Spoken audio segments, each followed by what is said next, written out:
A mail merge is a quick way to automatically import data from a spreadsheet into a Word document such as a letter, envelope, or label. When creating a mail merge, open your spreadsheet data or list in Microsoft Excel. This could be a list you created by hand or an exported list from a database.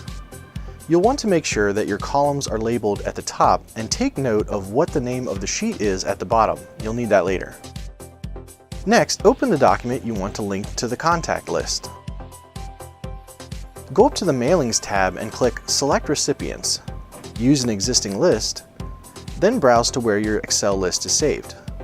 Select it and make sure you select the correct name of the sheet where your data is saved. Now the document and sheet are linked and you can begin adding placeholders. Place your cursor where you want to insert the data from the sheet. Under the Mailings tab, click Insert Merge Field and you'll see the names of the columns in your Excel spreadsheet. Choose which fields you want inserted into your document. You can also do additional formatting of the fields. When you're ready, you can preview what the results of the merge look like by clicking the Preview Results button. If you scroll through the results, you'll see how each one will look in the document. When you're ready to finish the merge, click the Finish and Merge button and you'll be able to begin printing your documents for each of the recipients. You might also see an option to send email messages if your contact data included email addresses.